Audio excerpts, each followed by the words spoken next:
Excuse me.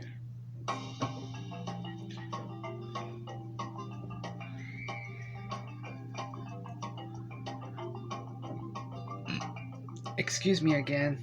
Jason Lee is my name. Paul Morse is my character's name. I'm Julia Stiles, and I'm playing Becky. My name's Selma Blair, and I play Karen Cooper. So, how's the bachelor party?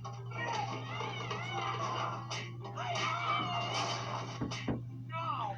It's about a guy who just keeps getting his nuts in a ringer, you know? I think comedy is funny when it's kind of a nightmare. Karen, I'm funny. Yeah, sure. Monogamy is just not fair. We're hunters.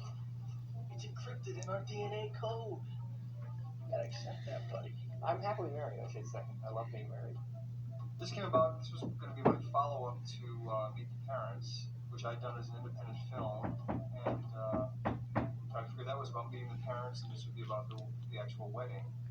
And so I wrote that, and nothing really happened with it. I went down here and I started writing with Keith. When we wrote this, I was working a night security job in my building. We did a significant rewrite of it. Actually, in my original version, Paul wound up with Karen, and she never finds out. And I cut to 60 years later, I had them together, and they're just very old people, and he turns to her and says, "I slept with your cousin." She just goes, gets him. That was the end of the movie. If there is anyone here today who believes that these two should not be joined for all eternity, let him speak now or forever hold his peace. I do remember saying that to you. What if he ends up with Becky? Wait a minute. Let me think about that. Wait a minute. Our agents went out with the script, and they sent it to David Ladd. My assistant at the time, a young lady, Megan Dunley, started reading it. She just was sitting kind of in front of me, and every 10 minutes would burst into laughter. And I go, "What are you doing?" And she said, "I'm reading this hilarious script." And so I said, "Get it in here to me." And I read it, and we gave it to MGM. We wanted a 3-picture deal before they bought it, and they said no, and we sold it anyway. I think it was like October of '99 when we received the script. We did a couple of drafts with the original writer, and then went to Matt Tarsis and Bill Rubel. We hadn't written a full movie ever. We did like the script. We actually both thought those guys had done a great job. And we thought we could add just a little bit of character stuff to it and depth a little bit. And we worked on the script for over a year, probably a year and a few months. You know, once we finally got a draft that everybody said, "You know what, we feel good about that," we did go out to directors. My name is Chris Koch, and I am the director of The Guy Thing. Chris kind of came out of nowhere. He had done this one movie, Snow Day.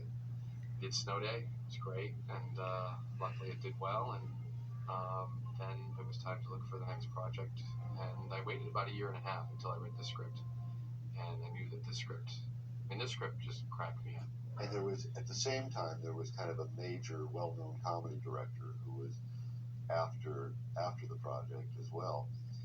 And my instincts just told me that Chris was the right guy. I just didn't want it to be perceived, especially with the title of The Guy Thing, as just being a total, frat movie. So we would generate ideas and Chris would polish it, and then Chris would generate ideas and we would polish them. We took out probably 50 dudes in the script. There were a lot of dudes. Just people saying dude. So I really feel like a lot of stuff that ended up going in the script was sort of it was a 3-way collaboration. You know, it was great. Not that you know anything about 3-ways. Matt, this is what I've contended with for several years. Then we got involved with Jason. I read the script and thought, wow, this is actually funny. When I first met Jason, he had just finished something like 5 projects, so he was exhausted. And so he comes into David Ladd's office, he sits down on the couch like this, he's got a beard and long hair, and he's like, I'm not going to work again for a year, I'm taking the year off. You have to be skeptical about projects before you meet people, because you never know what it's going to become.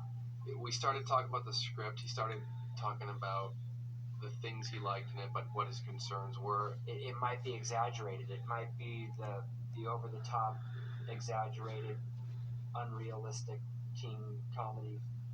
Ugh. We shared the same concerns, and I gave him a little idea of where I wanted to take it. Chris, being the intelligent and insightful person that he is, right off the bat said, no, this is something totally different. And right away I knew that he knew what he was talking about. The studio, itself said, well, okay, we like Jason, but who else are you going to put in? And then Julia got involved.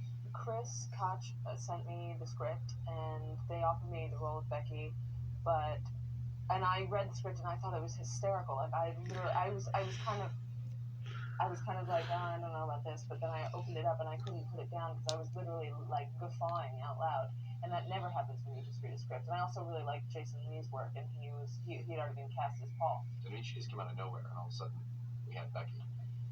But then we really had to kind of tailor the part to her a little bit because she's a little different than the Becky that was originally in the script. We wanted to make her more of like a free-spirited, almost like Madonna in Desperately Seeking Susan, but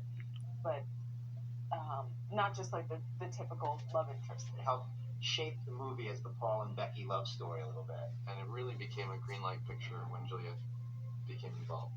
Selma stumbled into our lives, and we had a terrific kind of trio.